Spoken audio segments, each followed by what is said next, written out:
Differentiation में हमारा जो अगला क्वेश्चन है ये है, सॉल्व करने के लिए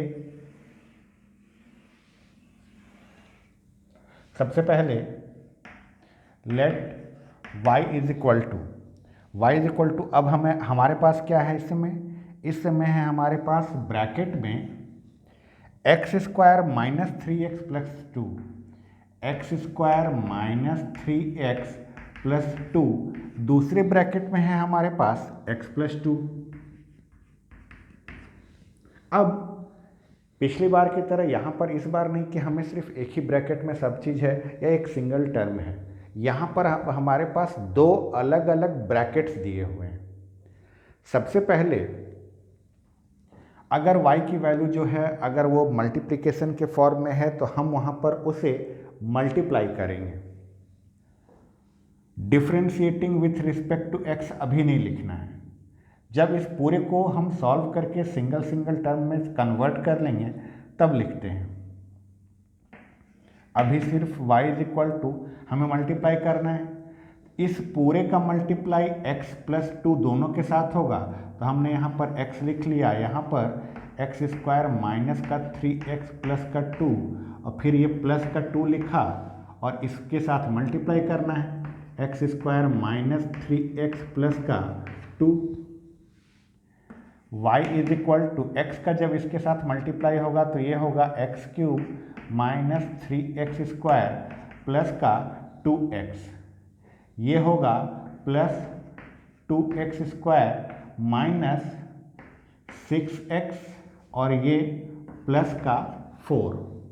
अब इसके बाद ये आपस में जो चीज़ें सॉल्व होकर ऐड हो रही हैं या सब्ट्रैक्ट हो रही हैं उसे ऐड या सब्ट्रैक्ट कर देते हैं। तो y इज इक्वल टू ये एक्स क्यूब और कहीं पर तो हमारा नहीं है तो ये एक्स क्यूब वैसे का वैसे ही माइनस थ्री एक्स स्क्वायर और ये प्लस का two x square minus x square बनेगा और प्लस का टू एक्स और माइनस का सिक्स एक्स ये दोनों हमारा माइनस का फोर एक्स बन जाएगा और ये हमारा प्लस का फोर वैसे का वैसे ही है।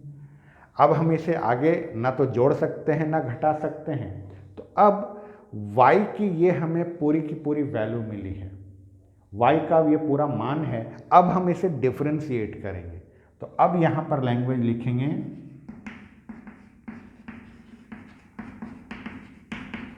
Differentiating with respect to x के सापेक्ष अवकलन करने पर, और इसके बाद dy by D x is equal to D upon D x और ब्रैकेट में y का वैल्यू, ब्रैकेट डालना जरूरी है, ब्रैकेट में y की वैल्यू, तो y की वैल्यू जो है आपकी ये आई है x cube minus x square minus four x plus का फोर। अब इसके बाद ये d बाई डी एक्स जो है इस ब्रैकेट में आने वाले सभी टर्म्स के साथ डिस्ट्रीब्यूट हो जाएगा, तो यहाँ पर dy बाई डी एक्स हमारा वैसे ही ये d बाई डी एक्स इस एक्स क्यूब के साथ minus d upon D x, यहाँ पर x square minus d upon D x, ये हमारा फोर एक्स और ये फिर प्लस का d अपॉन डी एक्स और ये हमारा four. d by D x को सभी के साथ लगा देने के बाद अब आपको देखना है कि कहीं पर वेरिएबल का मल्टीप्लिकेशन किसी कांस्टेंट के साथ तो नहीं है, किसी अचर पद का गुणा किसी चर के साथ तो नहीं है। अगर वैसा है तो हम कांस्टेंट को बाहर निकाल देंगे। यहाँ पर एक्स क्यूब का कोफिशिएंट 1 है, यानी यहाँ पर कोई दिक्कत नहीं है, एक्स स्क्वायर का भी कोफिशिएंट 1 है, यहाँ पर भी कोई तकलीफ नहीं है। हाँ, लेकिन x के साथ यहाँ 4 लगा है, ये 4 जो है अपने आप में कांस्टेंट है और x जो है वो अपने आप में एक वेरिएबल है। तो कांस्टेंट का वेरिएबल के साथ जब मल्टीप्लाई है तो इस कांस्टेंट को हम बाहर निकाल देंगे। तो हम यही चीज़ को फिर से लिखने हैं, dy by D x is equal to D upon D x X का cube minus D upon D x X का स्क्वायर माइनस यहाँ से ये 4 जो है हमारा बाहर निकल जाएगा, बचेगा D upon D x x plus, क्या इसमें कोई वेरिएबल है क्या कोई चर राशि है? नहीं है, इसको बाहर नहीं निकाल सकते। बाहर हम कब निकालते हैं? जब किसी कांस्टेंट का मल्टीप्लिकेशन किसी वेरिएबल के साथ हो, किसी अचर पद का गुणा जब किसी चर के साथ होता है तब हम कांस्टेंट को बाहर निकालते हैं। तो ये हमारा d/dx4 जो है वैसे का वैसे ही। अच्छा, अब यहाँ के बाद फॉर्मूला लग जाएगा। फॉर्मूला कौन सा? इसमें या यहाँ पर, इन सारों में हमने x की पावर n का ही फॉर्मूला लगेगा। x की पावर n का ही फॉर्मूला लगाना है। ये dy/dx वैसे का वैसे ही x³ का हो जाएगा 3x², माइनस का साइन ये वैसे का वैसे ही है, x² का हो जाएगा 2x माइनस 4, ये जो है वैसे का वैसे ही x का होगा 1 और प्लस 4 का 0। 4 का 0 क्यों हो गया? क्योंकि 4 जो है एक कांस्टेंट है और किसी भी कांस्टेंट का डिफरेंशिएशन 0 होता है। अब इसको सही ढंग से अरेंज करके लिख देंगे। dy/dx = 3x² माइनस का 2x माइनस का 4, यही है हमारा फाइनल आंसर। क्योंकि आगे तो एक दूसरे से ना ये ऐड होगा ना सब्ट्रैक्ट होगा, तो ये है हमारा फाइनल आंसर। बढ़ते हैं अगले क्वेश्चन की तरफ।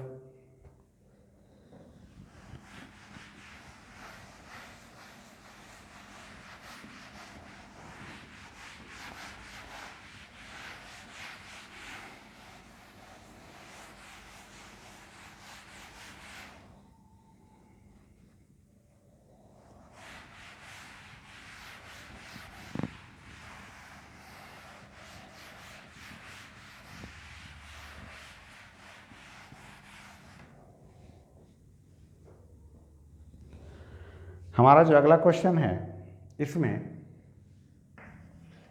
y = e की पावर में x log a है। e की पावर में x log a plus e की ही पावर में a log x है। a log x plus e की पावर में a log a है।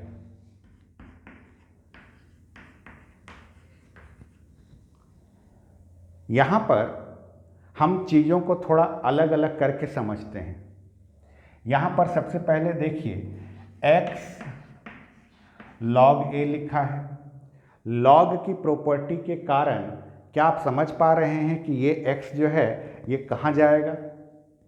ये x जो है उठकर a की पावर में चला जाएगा। क्यों? आपने ये पढ़ा है log m की पावर n जो होता है n log m होता है। मतलब log के पहले जो लिखा रहेगा ये log के साथ वाले के पावर में चला आता है। क्या बात हो रही है? log के जो सामने रहता है, log के सामने, log के कोफिशिएंट में जो रहेगा ये log जिसके साथ लगा है उसके पावर में चला जाता है। तो इसको हम क्या लिख सकते हैं? इसे हम लिख सकते हैं log a की पावर x लिखा जा सकता है। ठीक इसी तरह से सोचिए, यहाँ पर क्या लिखा है? यहाँ पर लिखा है a log x। तो a log x को क्या लिख सकते हैं? इसे हम लिख सकते हैं log x की पावर a लिख सकते हैं। अब ठीक वहाँ पर जो लिखा है उसे देखिए, a log a लिखा है, इसको क्या लिखा जा सकता है? a की पावर a लिखा जा सकता है? तो ये बेसिक लॉग की वो प्रॉपर्टीज हैं जो यहाँ पर लगेंगी।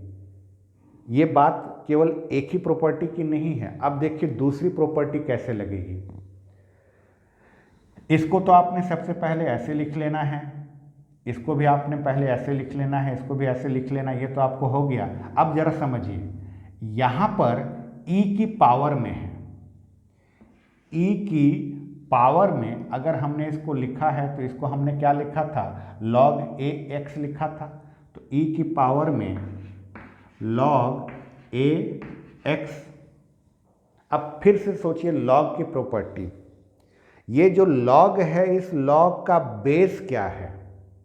बेस अगर कुछ भी नहीं लिखा रहता है तो वो बेस हमारा क्या होता है? वो बेस हमारा ई होता है। और ई की पावर में लॉग अगर बेस ई वाला हो तो ये पूरा का पूरा इलाका हट जाएगा, केवल हमारा ए की पावर एक्स बचता है, केवल हमारा ए की पावर एक्स बचेगा। यहां पर फिर से समझिएगा, ई की पावर में लॉग ई, ये ई जो है लॉग का बेस है। अगर कहीं पर ऐसा लिखा हुआ है तो लॉग के साथ जो कुछ भी लगेगा वही चीज़ यहाँ पर फाइनली बचता है, बाकी सब चीज़ें हट जाती हैं। लॉग की प्रॉपर्टी में आपने देखा, तो यहाँ पर इसको हम ऐसे लिख सकते हैं। सेम यही चीज़ हम बाकी सब में भी अप्लाई करने वाले हैं। तो इस क्वेश्चन को इसके पहले कि हम सॉल्व करते, हमको इन सब चीज़ों का ये छोटा छोटा जो प्रॉपर्टी लगकर चेंज हो रहा है, ये चेंज समझना ज़रूरी था। ये चेंज समझने के बाद आइए हम अब इस क्वेश्चन को आगे सॉल्व करते हैं।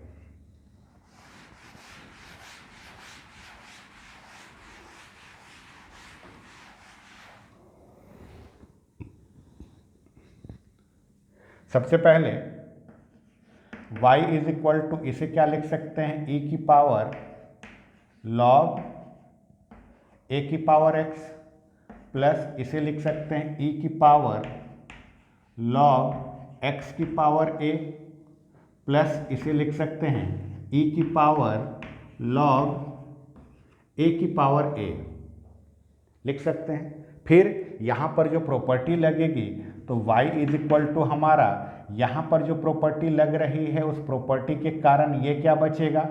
सिर्फ a की पावर x बचेगा, प्लस यहाँ पर जो प्रॉपर्टी लगेगी इसके कारण x की पावर a बचेगा, और यहाँ पर जो प्रॉपर्टी लगेगी तो उसके कारण a की पावर a बचेगा।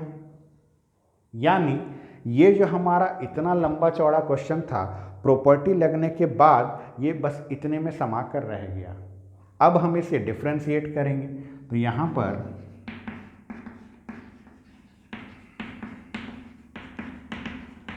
Differentiating with respect to x के सापेक्ष अवकलन करने पर, तो यहाँ से ये हमारा dy by D x is equal to D upon D x bracket में a की पावर x प्लस x की पावर a प्लस a की पावर a। इस ब्रैकेट के अंदर तीन टर्म्स हैं तो ये डी बाई डी एक्स सबके साथ लग जाएगा। dy by D x is equal to D upon D x a की power x plus d upon D x x की power a plus d upon D x a की power a। अब बारी है अब यहाँ से फॉर्मूले के बारे में सोचने की। देखिए ये a की पावर x है, a की पावर x का डायरेक्ट फॉर्मूला है, तो यहाँ से ये वाला हिस्सा dy बाई डी एक्स हमारा वैसे का वैसे ही d upon D x a की power x, d upon D x a की पावर x, इस पूरे के बदले में हमारे पास आएगा a की पावर x log a। आप सोच रहे होंगे मैंने गलती कर दी, मैंने यहाँ e नहीं लिखा, फॉर्मूले में e लिखा हुआ है। मैंने कल भी आपसे इस बारे में बात की थी, अभी भी फिर बात करता हूँ। ध्यान रखिए, लॉग जब भी लिखा जाता है तो लॉग दो तरह के होते हैं। एक लॉग वो होता है जिसका बेस e हो। बेस e वाले लॉग को हम ऐसे भी लिख के छोड़ सकते हैं। अगर हमारे लॉग का कोई भी बेस नहीं लिखा है, लॉग का कोई आधार नहीं लिखा है, तो हम उसे कॉमन लॉग हम उसे नेचुरल लॉग ही बोलते हैं। नेचुरल लॉग में हमारा ई ही बेस में रहता है, तो बेस में ई लिखा रहे या उसको मत लिखिए, दोनों का मतलब एक ही है। हम लोग शॉर्ट फॉर्म में उसको ऐसे ही लिख कर काम चला लेते हैं, ऐसे में हमारा मतलब वही समझ में आता है। तो ये जो D by D x a की पावर एक्स था, उसके बाद हमारा ये आ गया प्लस, अब यहाँ पर आते हैं एक्स की पावर ए है, एक्स की पावर ए का फॉर्मूला, एक्स की पावर ए का फॉर्मूला और कहीं नहीं, ये है। आप बोलिएगा कि ये तो एक्स की पावर एन का है। आप जरा सोचिए, एन क्या है? एन एक कांस्टेंट है, एन जो है एक अचर है, और यहाँ पर ए क्या है? ए भी हमारा एक कांस्टेंट है, अचर है। तो जो एन है वही तो ए है। तो जहाँ जहाँ एन आया है वहाँ वहाँ आपको बस ए रख देना है। तो ये क्या बन जाएगा?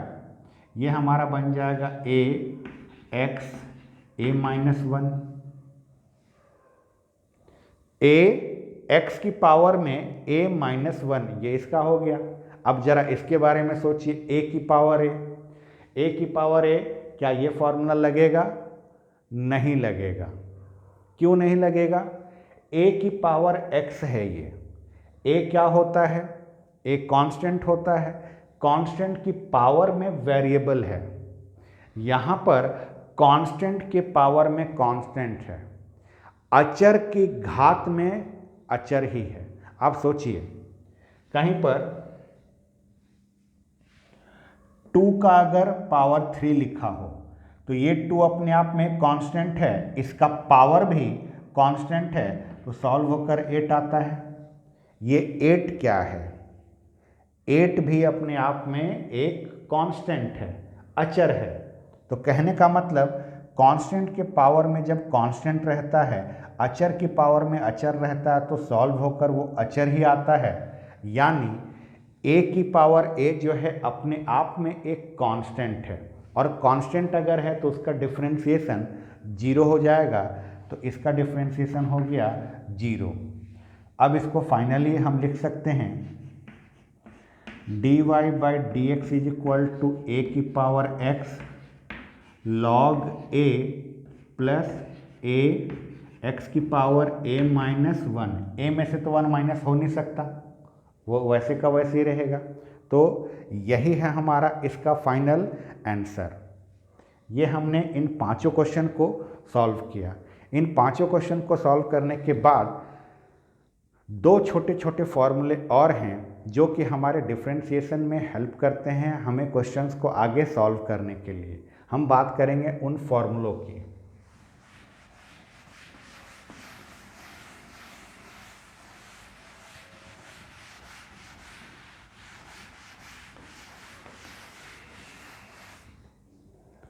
दो फॉर्मूले और हैं। एक फॉर्मूला जो है हमारा पहला फॉर्मूला, इसको हम प्रोडक्ट रूल के नाम से जानते हैं। प्रोडक्ट रूल का मतलब हमारे पास 2 चीज़ें होंगी और दोनों मल्टीप्लिकेशन में होंगी। हमारे पास 2 चीज़ें होंगी और दोनों के दोनों मल्टीप्लिकेशन के फॉर्म में होंगी, तब हमें उसका डिफरेंशिएशन करना है। इस फॉर्मूले को हम कहते हैं d upon D x u into v.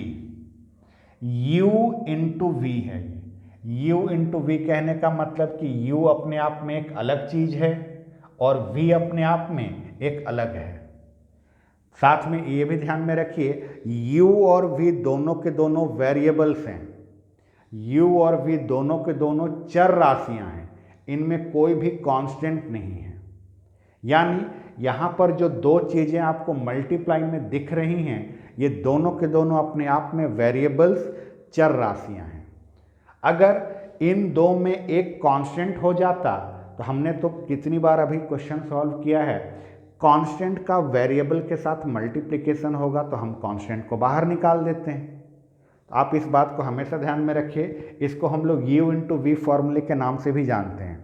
u into we फॉर्मूले में हम लोग इसका यूज तभी करते हैं जब 2 चीज़ें एक दूसरे के साथ मल्टीप्लिकेशन में हों, और इसका फॉर्मूला होता है, u को आप वैसे ही लिखिए d upon D x v plus, यहाँ v को वैसे ही लिखिए d upon D x you.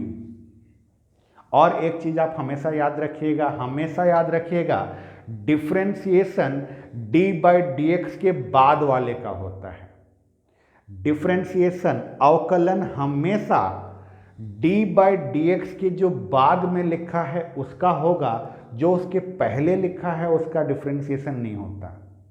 आपने जितने भी फॉर्मूले देखे होंगे सब में डी बाई डी एक्स के बाद कुछ ना कुछ लिखा गया है सभी में, तभी उसका डिफ्रेंसिएशन होता है। इस फॉर्मूले में आप इसको ध्यान से समझ लीजिए कि ये इसका फॉर्मूला है। अब जरा एक छोटा सा एग्जांपल ले लेते हैं। मान लीजिए हमें y is equal to e की पावर x साइन x बोला गया। हमें y is equal to e की power x into sine x बोला गया। दोनों में अंतर समझिएगा। अगर यहाँ पर बीच में प्लस या माइनस होता, या तो प्लस हो सकता था या माइनस हो सकता था।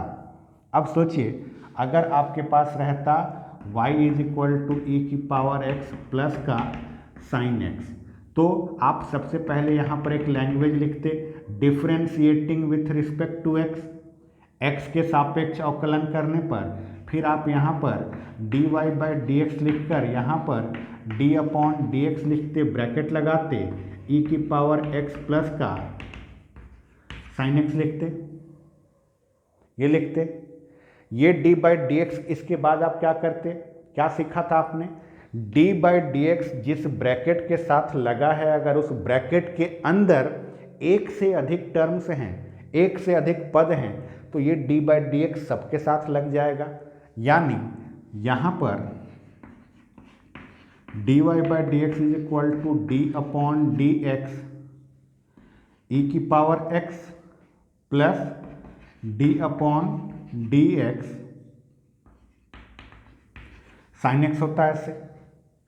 ऐसे करते, लेकिन क्या यहाँ पर इन दोनों के बीच में कोई भी प्लस या माइनस का साइन है? नहीं है। किसका साइन है? इनटू का। यानी e की पावर x और साइन x में एक दूसरे के बीच में यहाँ इनटू का साइन है।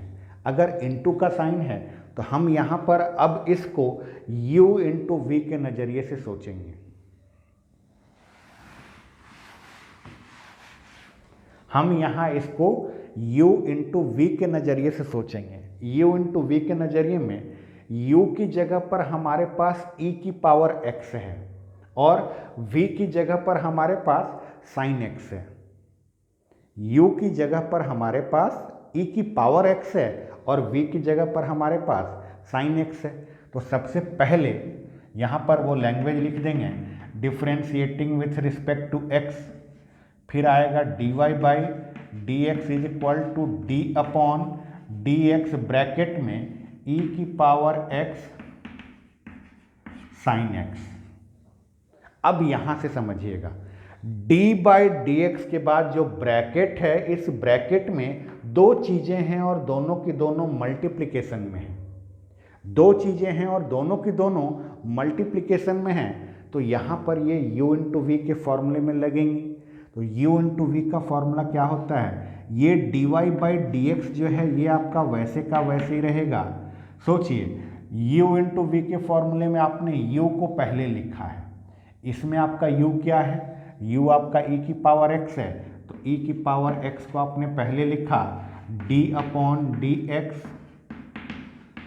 साइन x होगा, प्लस ये वाला हिस्सा आपने लिख दिया। अब आपको ये लिखना है, यहाँ पर देखिए पहले क्या है, पहले v है। अच्छा, e की पावर x और साइन x में ये e की पावर x जो था ये u था, मतलब ये v है, तो यहाँ पर साइन x ऐसे रहेगा और यहाँ पर d upon D x e की पावर x ऐसे रहेगा।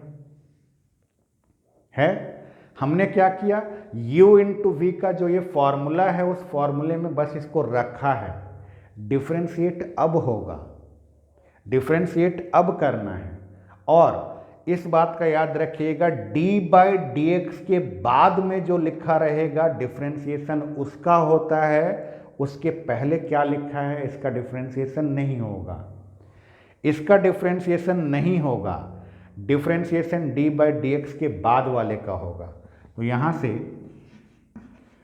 dy by D x is equal to ये हमारा e की पावर x वैसे का वैसे ही, देखिए d बाई डी एक्स के बाद साइन x लिखा है, डी बाई डी एक्स के बाद जो साइन एक्स है, तो साइन एक्स का डिफ्रेंसिएशन क्या होगा, साइन एक्स का डिफ्रेंसिएशन होगा कॉस एक्स। तो यहाँ पर ब्रैकेट में कॉस एक्स प्लस ये साइन एक्स हमारा वैसे का वैसे ही है, डी बाई डी एक्स के बाद क्या है, डी बाई डी एक्स के बाद है ई की पावर एक्स।